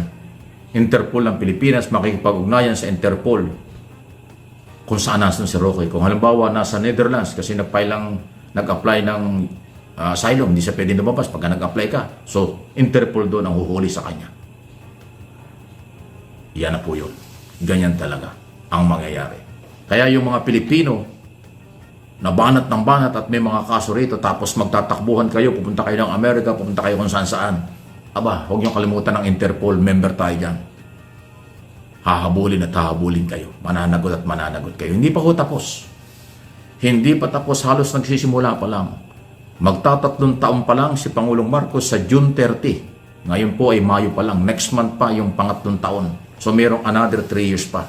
Pag hindi kayo tumigil sa mga wala sa lugar at paglabag sa batas, hindi nagbibiro ang rule of law program at implementation kasi yan ang sinumpaang salaysay o sinumpaang tungkulin ng Pangulo at lahat ng opisyal ng gobyerno sumunod sa alituntunin ng saligang batas. Ipatupad ang batas. No one is above the law. Ayun. So hindi ito pananakot. Ngayon, kung maghahanda kayo para paghanda nyo sa puntong legal, ay di, paborito sa inyo. At least alam na ninyo. Inuulit ko, gagawin ng Estado, gagawin ng Executive Department. Walang pwedeng humarang dyan. Maliban lang kung may mga court order na pigilan sila. Pero may legal battle yan. Pero politiko, haharang. Ilang senador, ilang kandidato, haharang sa warrant of arrest at Republic Act 9851. Naku, hindi ho pwede. Seryoso, lalo pa yan. Nilait-lait nyo ang pulis. Nilait-lait nyo si Marbil. Nilait-lait nyo si General Torre. Masyadong personal ang banat nyo kay Torre. Ay siya ho'y nagpapatupad ng arrest order. Ay, huhulihin kayo talaga. Huhulihin ang lahat. Ayun na po. Hindi yan batas militar o martial law. Malayo-malayo. Yan ay parte ng due process. Pag hinuli kayo, yan ay due process. Pagkakataong binibigyan kayo, maipaglaban nyo ang inyong sarili sa tamang proseso. Sa korte, hindi sa social media, hindi sa traditional media. Kung nasanay kayong puro sa media, social media, banat ng banat, wala naman dokumento, walang pagpapatunay, ay may problema kayo. Pag binalikan kayo, ayun po yun. Ang gobyerno seryoso dyan. Hindi naman nagkulang tayo ng paliwanag. Hindi ako taga-gobyerno. Sumusuporta lang ako sa gobyerno, sa ating mga batas at Philippine government kasi ang gobyerno ay mamamayang Pilipino, kasama ako doon. Dapat kasama rin kayo. Kung Pilipino kang totoo, magmalasakit kayo sa ating batas at gobyerno dahil atin ito. Tayo yun. Pero kung kayo ay magiging pasaway dahil meron kayong kinakampihang politiko, kinakampihang pamilya na alam nating lumalabag sa batas, kasama kayong maaari magkaproblema sa implementation ng mga batas. Yun po yung ating paalaala. Walang takutan. Pure paalaala lang ito. Aking interpretation, analysis at opinion sa mga nangyari. Kaya ako nagpapaalaala lang. Wala akong authority sabihin kung ano. Paalaala lang at nang hindi kayo sumabit. Paalaala lang nang hindi kayo madamay. Hindi pwedeng takutin ang batas, hindi pwedeng takutin ang gobyerno dahil ang batas at ang gobyerno magkasabayan naggagalaw against you, against kanino man, pag hindi sumunod at lumamag pa kayo. Nasanay kasi itong mga didis makabayan, itong mga alipores po ni Digong na pagkakala nila na Duterte world pa rin ngayon. Kasi sa panahon po ni Digong Makabayan, siya pa ay isang presidente. Well, alam mo natin, talaga pong kontrolado lahat ho ni Digong Makabayan. Kaya nga, napakayabang po ng mga alipores ni Digong. Sila, di ba? Sila si Bato, sila si Bongo, sila si Sara, yung mga kabinete po ni Digong na kung saan napakaabusado Makabayan, napakaingay nila noon. So, gusto nilang i-apply sa panahon ni PBBM. Kasi pagkakala nila, siguro sila po ay nananaginip Makabayan at tulog pa, gusto nila na ikokontrol or kontrolin ang Marcos admin. Kasi nasanay sila sa panahon ni Digong Makabayan. Hindi yan mangyayari. Iba na po yung administration. Matino ang admin ni PBBM. Sumunod po sa rule of law ang Marcos administration. Kaya siguro hindi natin nakita kahapon sa rally po ng Padapa Laban itong si Bato Makabayan. Di ba hindi na nakita kahapon si Bato? Nasaan kayo si Bato? Nagtatago na yata Makabayan. Nagtatago na ba si Bato? Baka siguro nandun na po sa loob po ng Senado Makabayan. Kasi nga di ba sinabi niya na kapag maramdaman niya o makakuha sila po ng intel galing po sa saan man ito nang galing po yung warrant Makabayan at kapag meron po mabibigay sa kanila ng tip na meron na yung warrant Makabayan, magtatago itong si Bato sa loob ng Senado. Kasi daw, di ba, sabi po ni Jesus Escudero Makabayan na papayagan itong si Bato magtatago dyan sa Senado. At saka wala pong karapatan at hindi talaga pwede na dadakpin or arestuhin itong si Bato kapag nandyan siya sa loob po ng Senado Makabayan. Siguro nandyan na po. Or baka nandun na po sa bundok Makabayan. O di ba Bato? Okay, so pag-usapan natin itong si Sara Duterte. But for that, isama natin. Nandyan po si Maria Idig. Hi to ME, Nelson Orlina, Jefferson Mina, nandiyan po si Arsenio Castro, Mayoral. Hi to Agnes Coyahon, i-shoutout natin si Ariosto Sardia, nandiyan po si Loretta Amiling, Ed Mesa, Edna Ramos, Renato Baliner, Lita Arboleda, nandiyan po si Aspernito, Risa Price, Merly Pastora Nishimura, Maria Alamon, at saka nandiyan po si Golden Taki. Okay, so mga kababayan ko, ipakita ko muna sa inyo yung ibig sabihin na meron pong nasabi itong si Sara Duterte na kung saan siya po ay nadulas, makabayan. Bisaya ito. And after that, itatranslate natin ang kanyang buong sinabi, makabayan. For more details, let's watch this. Impeachable offense no ilahang gibuhat kay PRD. Yes! Yes! That is a betrayal of public trust. Classic.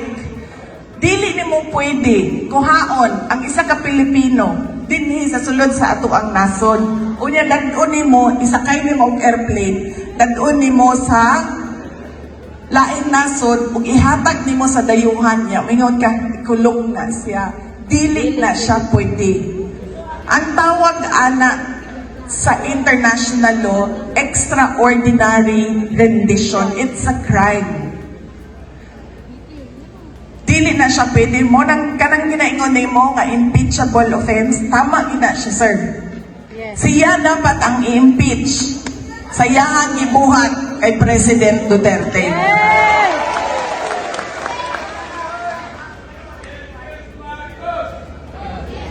Ma'am, unsaon pag naay mo file, nami articles of impeachment sugod pa sa sugar order number 1. Nami. Naka-ready na siya, ma'am. Pero ma'am, grabe. O, di ba nadulas, makabayan? Isa ka pala, excited si Ivan eh. Excited si Ivan. Kasi nga doon pa sa dulo, makabayan, Bisaya kasi. But siyempre, alam ko po sa mga Bisaya, Cebuano na nandito, alam na po nila yung ibig sabihin po ni Sara Duterte. So doon po sa dulo, makabayan, kasi sabi niya, meron kasing sumigaw na impeach BBM daw. Impeach bangag o impeach presidente. Sabi niya, ready na daw sila. Ang hinintay daw nila dito, makabayan, kung sino yung magpa-file ng impeachment dito kay PBBM. Sabi niya, yung article daw of impeachment para sa presidente nakahanda na daw, makabayan. Panahon pa sa una, sugar fiasco. Ang ibig sabihin, di ba yung sugar fiasco, makabayan, yan po ang time na kung saan ito pong si Vic Rodriguez ng Kaliche-Leche. Siya po ay nabuking. Kasi nga, siya po ay nagtangka dito na mangurap, makabayan, mangulimbat ho. Di ba? Ang karon ito, siya na po dito, yung parang feeling presidente. Meron siyang ginsignan po na yung tungkol po sa sugar, makabayan. Siya po ay nabuking. Pero nung dahil siya po ay napahiya, makabayan, siya po ay nag-resign. Hindi po siya ay nag-resign talaga. Siya po ay pinutbol, makabayan. Tinanggal talaga itong si Vic Rodriguez. Kaya nga siya po ay galit na galit kasi hindi siya ipinagtanggol ni PBBM. At bakit naman ho siya ipagtatanggol ni PBBM? Mali yun, makabayan. Ayaw po ni PBBM yung mga taong kurap.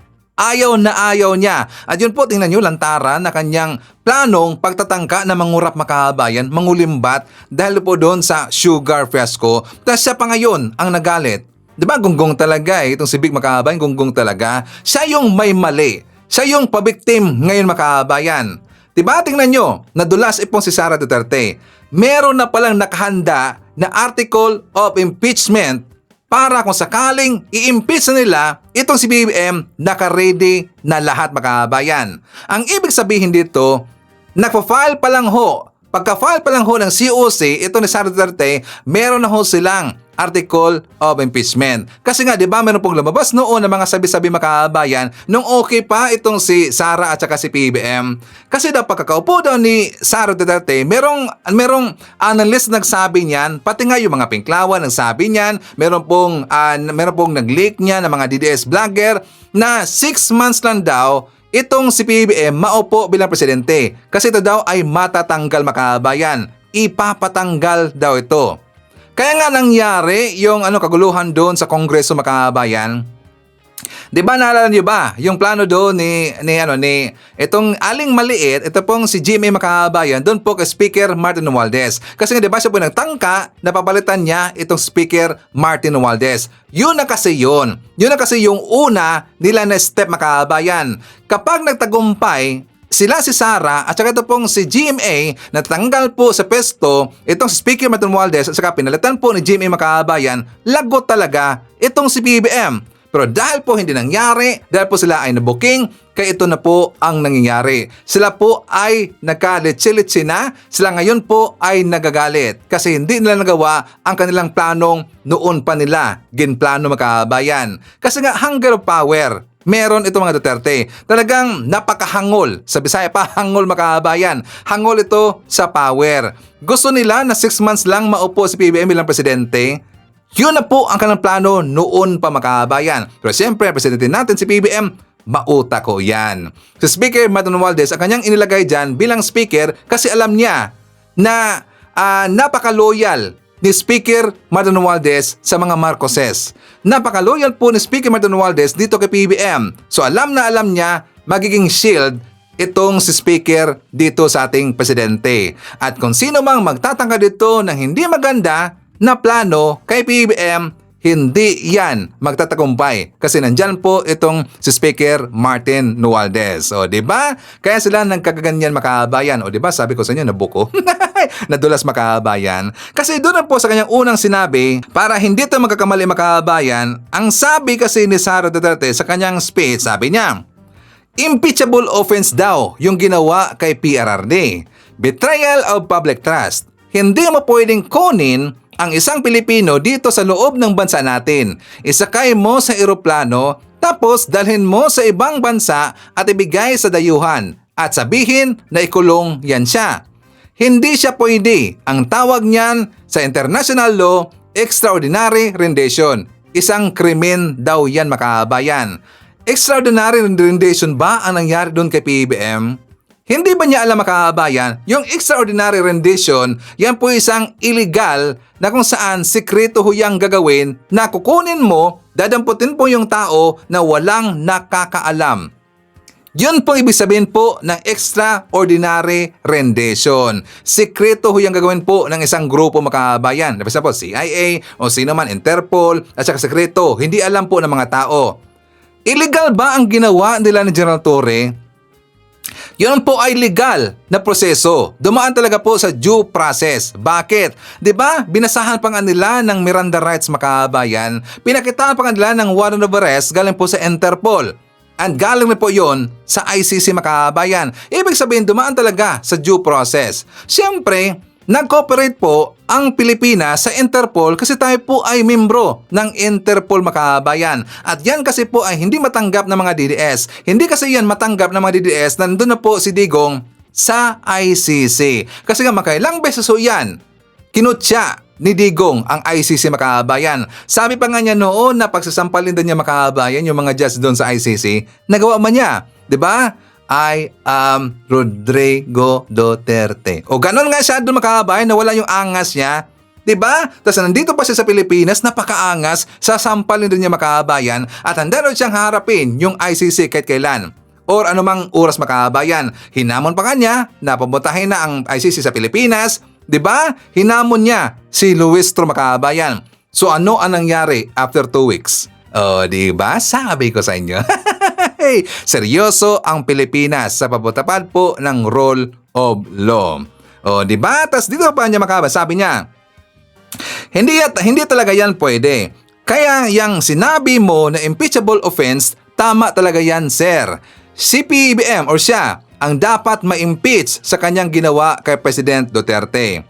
Ma'am, paano kung gustong mag-file? Meron kaming articles of impeachment mula pa sa Sugar Order number 1. Naka-ready yan siya, ma'am. Diba? Booking na booking. At saka mukha yatang hindi attorney itong si Sara Makabayan, no? Hindi niya alam kung ano ibig sabihin po ng extraordinary rendition. Diba in-explain ho yan ni Kibuloy, if not mistaken? Sinabi na ho yan ni Kibuloy Makabayan na bigla na lang daw siyang dadamputin, na hindi po nakakaalam, sekreto Makabayan. Diba? Namanggit ho yan ni Kibuloy noon.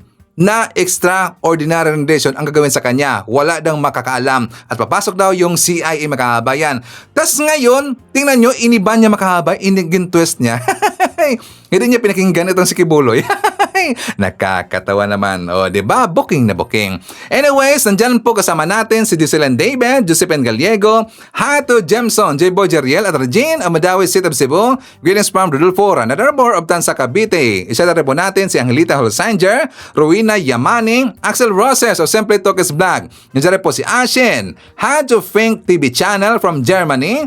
Isa na natin si Emo Azaifo, Patrick Taiko Mabakyaw. Nandiyan rin po si Malak Hawa, Batoy Toy, Joanna Moreno, MVE Channel, Rodante Evangelista, and Hacho Lemuel Lomba. Okay. So ngayon, pag-uusapan natin itong highly requested. Requested talaga. Ang dami pong nag-request ito mga kabayan. Ano yun sa Ivan? Tungkol doon sa isang lady motovlogger na gunggong mga kabayan. Yung si Yana, di ba? I am very sure na nakita niyo po niya mga kabayan kasi nga viral na viral ho yan ngayon until now na kung saan kahit saan ka magpupunta po dyan sa Facebook mga kabayan, makikita mo ang mukha niya.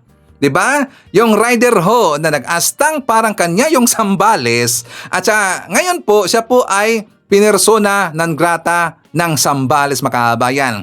Yes, you heard it right. Dahil ito po sa road rage issue na nangyari doon sa Sambales na kung saan pinakyo niya yung isang napakayaman ho, mayaman, multimillionaire ho, negosyante, yung si Jimmy Pascual mga kabayan. Siya po yung driver doon sa pick-up. Anong nangyari sa Ivan? So ipapakita ko lang sa inyo para ma-explain para makita nyo po yung sitwasyon mga kabayan. Kasi iba naman kasi kapag sasabihin ko dito, mas maganda kasi yung video mismo ni Yana ang ating ipapakita ito mga kabayan. And after that, explain natin, tsaka re-reaction na natin yung mga kabayan. For more details, let's watch this. Alam mo, lubak-lubak yung daan. You tell me, bakit nga ba? Ito may mamakyo. Bakit nga ba?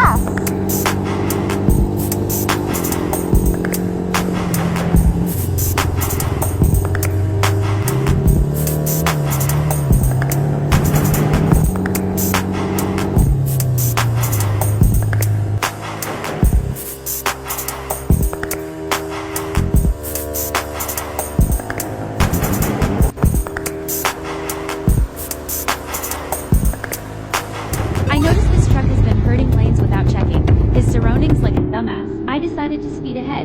Notice how he doesn't use the freaking side mirror or signal lights that you're supposed to pay for, like subscription.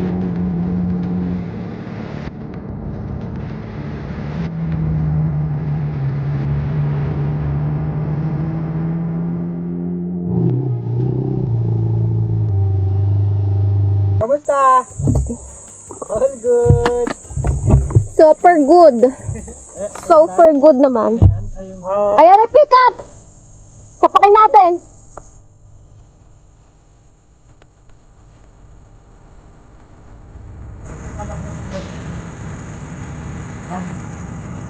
Sorry, ano? Mamakyo ba? Bakit nga ba? Ha? Bakit nga ba? Bakit nga ba? Bakit nga ba? Alam mo, lubak-lubak yung daan. You tell me, bakit nga ba? Tell me. No, you tell me. You tell me. Huwag kang mamamakyo. Bakit nga ba? You tell me. Ginagit-git nyo kasi May side mirror ka, ako wala. Hindi ka gumagamit side mirror mo? Dumbass. Huwag ka doon na. Ikaw ang wag ganon. You use your side mirror. Bitches. Motostick ko nila. Kung ganyan ka pa, sira ulo. Wala. Pwede mo nga yung fucking plate number yan. Sorry po. Mayos ka. Paragin ko yung pangit mong pick-up. Bitches. Tang ina mo, bababaan mo pa ako gago. Hindi nga alam ba ba? Oo! Kapag gaganunin, tarantado ang putang ina. Relax lang. Okay, so honestly, hindi ko siya kilala mga kabayan. Ngayon ko lang po siya nakita nung siya na po ay nag-viral at meron pong violations na nagawa sa LTO. Okay, so Tingnan nyo kung napakaangas talaga. Kung mag-asta siya makabayan, parang sino Parang walang kinakatakutan, at saka hindi marunong rumespeto, hindi marunong magpakumbaba, at hindi rin po niya inisip na siya pala yung may mali makabayan. Doon po sa kanyang inasta, sa kanyang video, parang walang kinakatakutan makabayan, napakaangas talaga Pero bakit siya walang kinakatakutan? Kasi alam niya meron siyang kasama makabayan. Minaliit niya kasi yung pick-up driver. Siguro sa tingin niya na, isi-isi lang to kasi sikat ako vlogger ako, nakilala na ako, malaki yung engagement ko, marami yung mga followers ko. Siguro yun po ang kanyang iniisip. At bakit lumaki rin po ang kanyang ulo makabayan? Dahil siya po'y gumanda.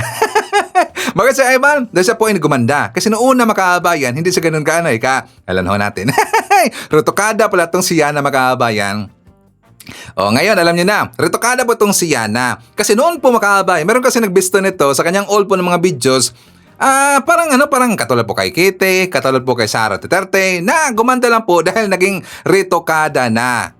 Dahil lang naging retokada, itong si Yana, nag-iba na rin po ang kanyang ugali makabayan. Baka siguro nasama doon sa kanyang paparitoke, sa kanyang mukha at sa kanyang physical na anyo makabayan. Baka nadamay po ang kanyang utak kasi siya po ay nagkakaganyan. Kasi kung papasanon natin sa kanyang mga vlog, talagang maasta talaga parang feeling entitled makabayan. Hindi niya iniisip na sa kanyang vlog meron siyang masasaktan or anuman or meron siyang maaapakan. Unang-una, doon po sa kanyang video, siya po yung mali makabayan. Kitang-kita naman talaga. Bakit si Ivan? Kasi nga 'di ba, nag-overtake siya dito sa right side makabayan. Which is yan po ay mali. Bawal na bawal ho yan sa LTO makabayan. 'Di ba? Kapag tayo kukuha po ng driver's license, 'di ba? Tayo po nag-aaral, tayo po ay nag-i-exam, kabilang ho yan na bawal kang mag-overtake sa right side. Hintayin mo muna na bumalik po sa kanyang lane yung nasa unahan mo. At dapat be patient. Pero wala siyang pasensya makabayan. Inunahan niya, inibertikan niya, nung muntika na ho siyang masagi makabayan kasi hindi siya nakita kasi right side makabayan. Diba kung nung muntik na po siyang masagi, uminit yung ulo. Pinakyuhan niya yung driver makabayan. Tas nung nag-stop na po siya, inamin niya na wala siyang side mirror o diba, pangalawa po na offense makabayan. Wala siyang side mirror. Doon pa nga, mismo siya po nabulgar sa kanyang sarili makabayan. Talagang niluto siya sa kanyang sariling oil, sa kanyang sariling mantika dahil po sa kanyang pag-upload ng kanyang vlog na mali makabayan. Hindi niya iniisip na yun ay mali. Bakit si Ivan? Kasi ang inisip niya, magkaka-revenue makabayan. O di ba kahit nakita niya na meron pong mali doon, in-upload niya pa rin. Pero ito po ang nangyari. So ngayon, nang dumating na po yung tao makabayan, si Jimmy Pascual, ano pala yon, negosyante at meron siyang mga planta makabayan. At itong tao na to, kasi nga sabi po sa mga nakilala sa kanya, dyan po sa Zambales makabayan, mabait na tao yan. Mabait na tao, kahit mayaman yan makabayan, mapagpakumbaba yung tao. Yung tao po na low profile lang, yung ayaw niya na pag-usapan po sa social media, ayaw niya na sumikat ang kanyang pangalan, ayaw niya na magyabang ka in front of the camera na meron kong ganito, mayaman ako, marami kong pera. Hindi siya ganun, pero siya po ay mayaman makabayan. Kasi according po sa taga Zambales, marami siyang negosyo dyan, included po yung agricultural po na negosyo. Like for example, sa mga baka, marami siyang bakahan. Marami siyang basta yung baboy or whatsoever, basta sa agricultural makabayan. At meron siyang planta. Yung pick-up na dinala niya, para sa trabaho lang yung makabayan. Sa trabaho lang yun. Yung panghakot po ng, for example, yung anapog, yung sand gravel, yung ganun makabayan, ginagamit lang ho yun. Marami pala siyang mga sasakyan sa bahay nila. Kasi tingnan nyo, yung pick-up makabayan, panghakot lang yun ng sand. Diba? Buti na lang yung tao hindi mainitin yung ulo kasi nga according po sa taga Zambales, mabait yung tao makabayan. Siya po yung nagpakumbaba. Pero tingnan nyo, yung asta po ni Yana, parang sa kanya yung Zambales, parang pagmamayari niya yung tao makabayan. Ang delikado doon. Diba? Ang delikado doon kung mainitin yung ulo yung driver ng pick-up makabayan, tapos merong dala po na bang-bang. Diba? Baka yung mainit na tao, bang, patay sila lahat makabayan. Delikado ho yun. Buti na lang nakachempo o natimingan po ni Yana na mabait yung tao makabayan. Okay, so tingnan nyo yung mga kasama po ni Yana na mismo ho sila yung nagpasensya mga kababayan. Ito ang ating ebidensya. Pasensya na po. Kala nyo naman sarili. Pasensya na. Okay, boss. Pasensya na, bossing. Ikaw ang wag ganon. You use your side mirror. Pasensya na po. Pasensya na po. Kala nyo naman sarili nyo. Pasensya na po, bossing. Sorry po. Sorry po. Mayos ka. Pasensya na. O tingnan nyo, buti pa yung mga kasama niya mga kababayan humingi ng pasensya para kay Yana. Sila yung lumapit doon sa tao, doon sa driver, kay Jimmy Pascual mga kababayan. Sila pong humingi doon ng pasensya. Pero tingnan nyo, itong si Yana mga kababayan, nagmatigas pa. Talagang feeling entitled. Yung meron talagang bad attitude, siya po ay hindi maganda na influencer. Siya po isang bad influencer mga kababayan. Kasi sabi po ng mga tao, ng kanyang mga fans, siya daw ay influencer. Pero siya po ay isang bad influencer.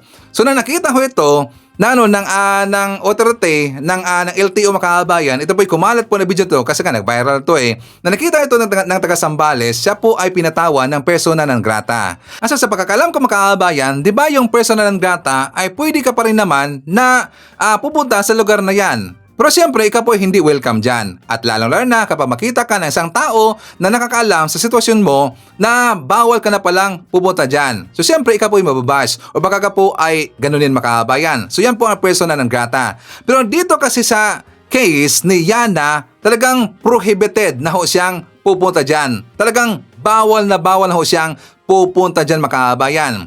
Diba? So ngayon, itong kampo ni Yana, gusto nila na hihingi na lang ng public apology o hihingi ng apology doon mismo sa driver kay Jimmy Pascual makabayan. Bakit? Kasi nga nakatanggap itong si Yana ng sangkaterbang nakakatakot po na pambabash. Pati nga yung mga fans niya, mga followers niya na kung saan na idol siya, pati rin po ng mga sikat-sikat po na mga artista, sikat po na mga motovlogger, talagang siya po ay nabash. At saka siya po in-advise sa makabayan. Kasi nakita po ng mga followers niya, ng mga motovlogger rin po, nadadamay kasi dito yung mga motovlogger off-road community makabayan. Nadadamay sila. Bakit? Di ba marami na ho ditong na mga kamote na ginagawa po dyan sa daanan natin na kung saan may ginawa po na mga hindi maganda, nakakadisgrasya na ho sila, nag-exhibition. So doon pa nga lang, 'di ba na nagiging pangit na yung imahe po ng mga bikers makabayan dahil po sa mga kamote at dahil po dito kay Yana makabayan kaya maraming galit sa kanya. So ngayon, siya po'y napilitan.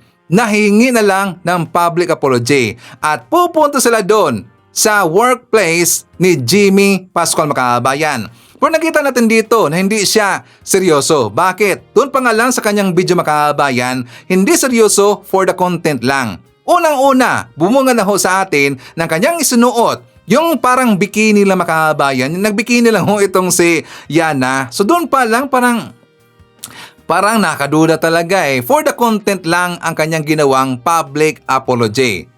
Bakit nasabi natin for the content? Doon pa nga lang sa una niyang video na doon natin nalaman na merong ginawang kabulustagan itong si Yana makabayan kasi siya po ay gin-challenge na mga motovlogger, na mga artista, na mga kakilala sa kanya, na mga sikat po ng mga influencers makabayan na ipapadilit niya yung video na yon. Pero ayaw niya makabayan. Bakit sa Ivan? Kasi sayang daw yung revenue. Sayang daw yung kita makabayan. O diba? Kitang-kita natin dito na for the content lang ho lahat. Wala siyang pakialam na siya ay bababash. Wala siyang pakialam na siya ay kakasuhan po ng LTO. Wala siyang pakialam. Bakit? For the content at saka revenue po ang kanyang hawak makabayan. Isipin niyo po ang kanyang video doon sa road rage issue makabayan. Umabot na ho yan ngayon ng 25 million views. So magkaano ang kanyang pipirahin dyan? At meron pong nagsabi na influencers kapag makaabot ka daw ng 25 million views makabayan or more, o maabot na ho yan ng almost 500,000 or baka sa isang video lang like 200,000, 300,000, ganun ho yan kalaki makabayan. Kaya hindi niya kayang bitawan, kaya hindi niya kayang i-delete makabayan. Kaya nakatanggap na ho siya ng sangkaterbang pambabas galing po sa kanya mga kakilala or mga kaibigan, ayaw niya kasi sayang daw yung revenue makabayan. Ito rin po ang kanyang kaplastikan. Ito na, medyo tapos na kami magsabunan. Hindi ka na? Well, harapin natin talaga. Ganun yun. Hindi kami konsentidor, pero we correct in private. Siyempre, kailangan nyo malaman na ginagawa naman namin yung mga tama at the best na paraan paano manghingi ng sorry. So, tinuro na namin kay Yana kung ano yung mga mali. Hindi kami nagkukonsente.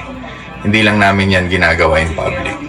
So, tignan natin. Punta natin. Hanapin muna namin. Yan. So, punta na natin ha. Okay ka na ba? Tanggap mo na? Ha? Okay, that's good. Pupuntahan na namin. Yan. Dito na kami sa work area ni Mang Jimmy.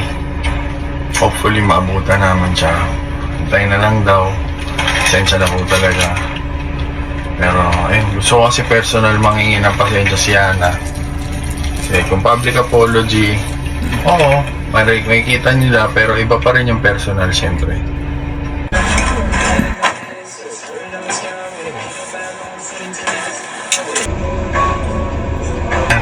Kapak. Wala pa rin, pero kailangan namin kasing bumaba. So, mamaya na lang, gagawa na lang ng public apology video to. Yes. Ha? Okay. Baba na kami. Pasensya na po ulit. Pasensya na po. To grow is to be accountable. Earlier, di po namin naabutan si Kuya Jimmy Pascual sa bahay niya at sa work niya to personally. Okay, so ayan, nakita ho natin na siya po ay nag-public apology mga kababayan. Pero kung napapasun natin ang kanyang mata mga kababayan, meron siyang binasa. Di ba? Meron siyang binasa mga kababayan. So hindi talaga sincere. Kahit yung mga ibang influencers na sila si TBJ, sa TJC yata siya, at saka marami pong nag-react sa kanyang apology na video makabayan. Hindi sa kumbinsido. Bakit unang-una nakita ho natin na meron siyang binasa? And second, napansin ba natin ang kanyang mukha na nandun siya sa likuran makabayan? Diba nakadula talaga maldita makabayan. At parang ayaw niyang humingi ng public apology. Malamang sa malamang sila po ay napilitan makabayan. Dahil nga nag-react po ang kanyang mga followers, siya po ay kinuyog. So no choice siya. Pero wala siyang naabutan doon na Jimmy Pascual, hindi lang naabutan doon sa workplace ni Sir Jimmy. So ngayon, sila po yung nag-public apology. Ngayon, napalabas na po ng statement ang kapatid ni Jimmy Pascual makabayan na hindi sila aatras at hindi nila aatrasan. Itutuloy nila ang kanilang planong pagkaso dito kay Yana. Kasi according po sa kapatid po ni Jimmy Pascual makabayan, ipinahiya niya talaga ang kanyang kapatid. At saka in-expose po ni Yana itong si Jimmy Pascual. Ito na po ang sinabi po ng kapatid ni Jimmy makabayan. For more details, let's watch this. Pakilala ko po yung sarili ko. Ako po si Nordito Pascua, brother po ni Mr. Jimmy Pascua, which is sa incident po ng Rough Road. Ayan. So, this is calling to Yana for this live on FB. Actually, napanood namin na bumalik ka dito sa Zambales para humingi ng personal apology. Unfortunately, hindi kayo nag-usap ni Kuya. Ito lang ang sasabihin ko sa iyo, Aliana. Kahit pa mag-public apology ka at humingi ng personal apology kay Kuya ko, desidido kaming ituloy ang kaso laban sa iyo. Dahil unang-una, in-expose mo ang pamilya namin. Kapwa-tawad na lamang po tayo at tanggapin ang mga susunod na nagaganap. Sa mga taga-Sambalenyo, kapwa ko sa Gambalinyo, relatives, family, sa lahat ng mga sumusuporta at naghihingi ng update. So, yun lamang po at maraming salamat po. So, again po, dito po kaming ituloy yung kaso laban sa inyo, laban kay Aliana dahil in-expose niya po ang pamilya namin. Yun lamang po, maraming salamat po. Okay, so maganda ang plano ng kapatid ni Jimmy Pascual makabayan na itutuloy nila ang pagkaso dito kay Yana. Kasi kapag hindi nila gagawin yan, uulit-ulitin ho yan ni Yana makabayan. Nakita pa naman natin na meron pong hindi magandang attitude itong si Yana. So maganda yan, itutuloy nila yung pagkaso dito kay Yana. Kasi yung public apology, yan kasi ang kadalasan o talaga pong ginagawa ng mga influencers na merong nagawang hindi maganda makabayan at kapag sila po ay kukonfrontahin, magpa-public apology lang sila at saka feeling sila na tapos na makabayan. So okay ang ginawa ng kapatid ni Jimmy Pascual na siya talaga po dito ay siseryosohin makabayan. So ngayon, pupuntahan natin itong si Boss Carl. Bakit si Ivan? Kasi dito niya sasabihin ang buong pangyayari. At meron siya nabanggit dito na yung event na pala yun ay event yon ni Rendon Labrador makabayan. Inimbitahan daw sila. Pero bakit biglang nag-sidestep, umiwas itong si Rendon Labrador makabayan? Ito muna ang ating ebidensya. For more details, let's watch this. Yun. You tell me, bakit nga ba? Pasensya na ho. Ay, ingat ha. Ayoko ng abala. We're here to enjoy.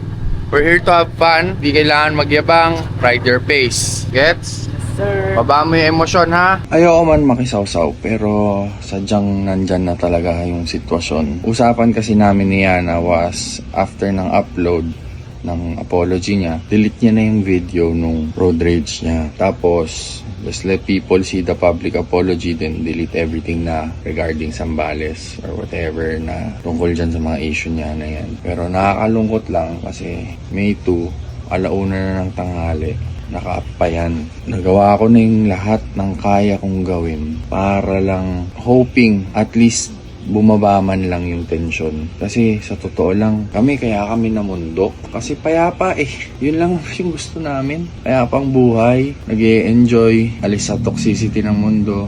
Yun yung mga rason bakit kami namumundok. Ngayon, explain ko na lahat from the very beginning ng Zambales trip namin. So, nagkaroon ng event si Rendon, which is yung motivated na ride papuntang Coto Mines. Dumaming influencers na sasama and kasama kami doon, na-invite kami. Na-invite din si Yana, si Yang, si Madam Blight, mga newfound friends namin, nandun sila Bay, sila Yuri, si Ali, si JB.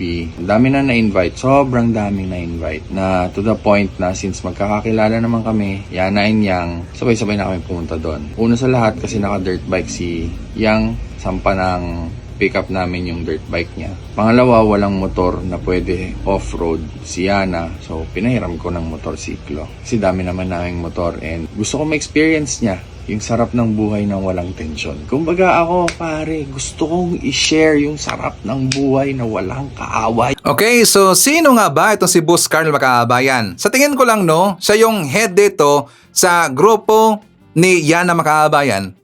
Siya yung head dito sa tingin ko lang. Bakit? Kasi siya dito lagi pong kasama ni Yana sa kanilang vlogging, sa kanilang po paghingi dito ng public apology ni Yana. At siya po dito yung nagsabi kay Yana na sana tanggalin na lang po yung video na in-upload ni Yana, yung kanyang vlog Makaabayan. Pero hindi pumayag ito si Yana. Kasi nga, di ba, sayang po yung revenue Makaabayan. Hindi nakinig sa kanya itong si Yana. So sabi ni Boss Carl Makaabayan na diba, nabanggit niya itong si Rendon Labrador. Kasi daw itong si Rendon Labrador, siya yung gumawa po ng event na motivated na camping yata yun o sa mga bikers Makaabayan. Inimbitahan daw sila.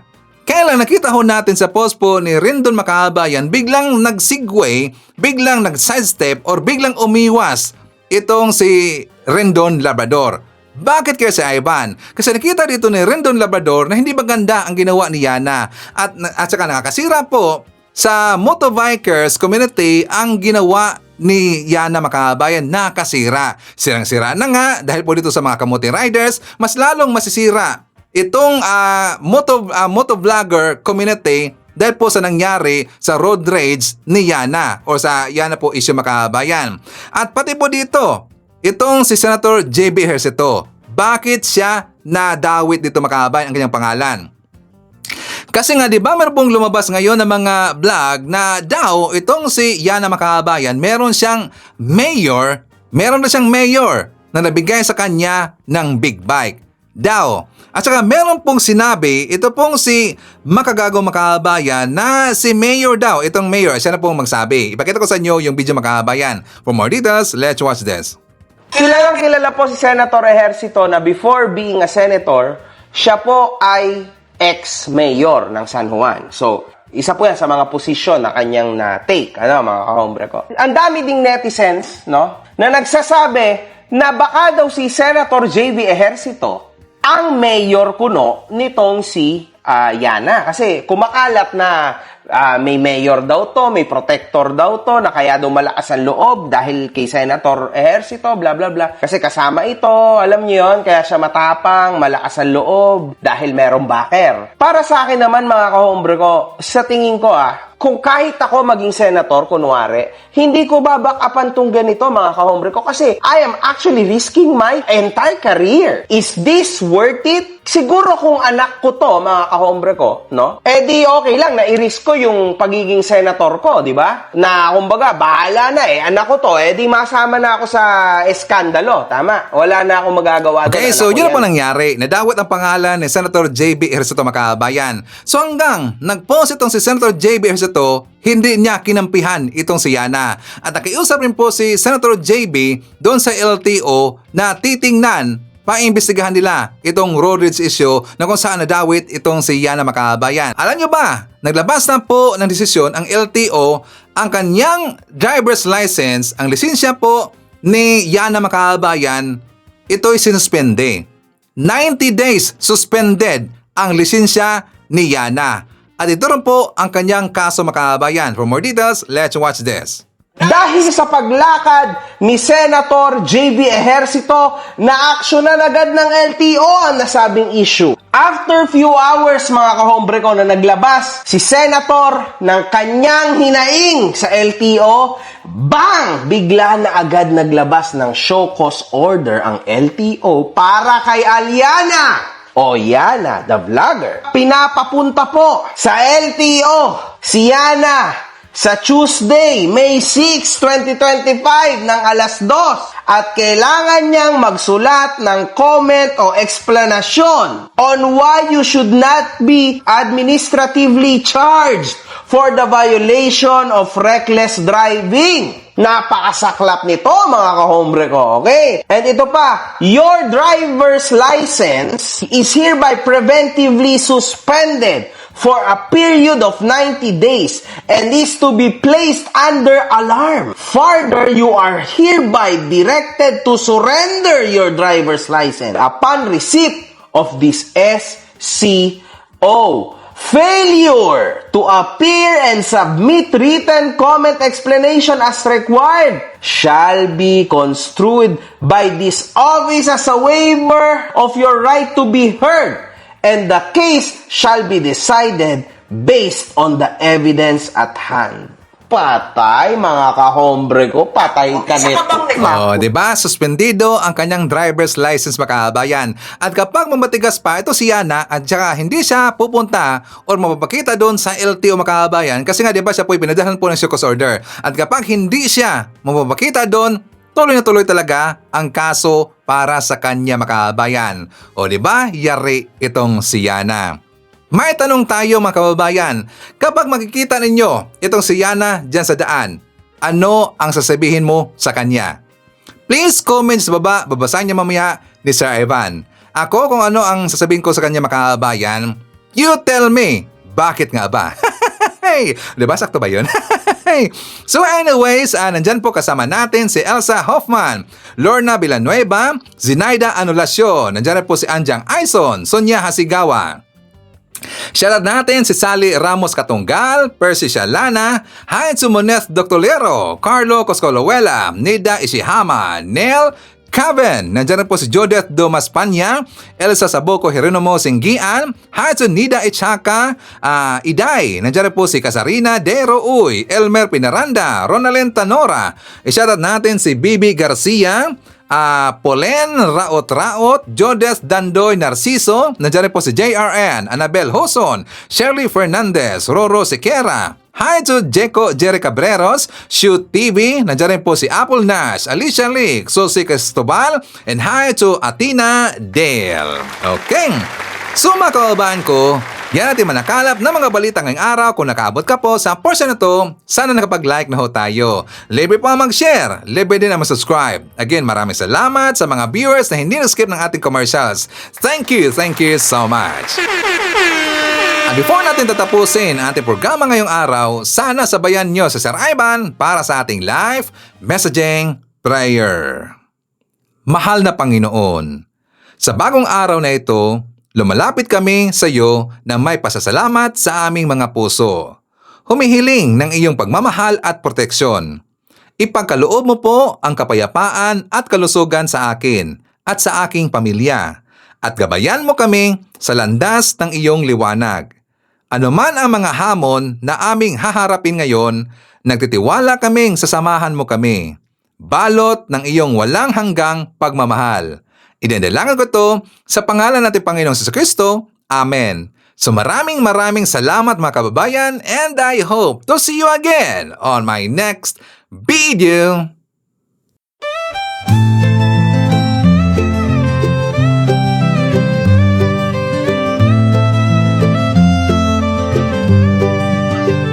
Sa bawat pagsikat ng araw, ikaw ay nandyan. Tinig mong matatag, sa amin ay gabay. Pag-asa ng bayan, pangakong totoo. BBM, isa kang totoong tao. Sa mahirap at api, ika'y sumusuporta. Tapat mong paglilingkod, lahat kami nakakita sa iyong pamumuno. Bayan ay umaangat, bagong Pilipinas, pangarap ay tapat. Ikaw ang aming BBM, Pangulong matapat. Sa puso ng masa, inaangat ating watawat. Sa hirap at ginhawa, ika'y kasama. Pilipinas ay babangon, dahil ikaw ang pag-asa. Mula Luzon, Visayas, hanggang Mindanao, boses mo'y umaabot. Dala ay pag-ahon, magtulungan, magkaisa. Sabi mo sa lahat, para sa bayan, ikaw ang aming alamat. Ang pangarap mong bansa, taas noo masagana. Manggagawa't magsasaka, binigyang halaga. Serbisyong totoo, hindi pagpapanggap. Ang puso ng bayan, ikaw ang hinahanap. Ikaw ang aming BBM, Pangulong matapat. Sa puso ng masa, inaangat ating watawat. Sa hirap at ginhawa, ika'y kasama. Pilipinas ay babangon, dahil ikaw ang pag-asa.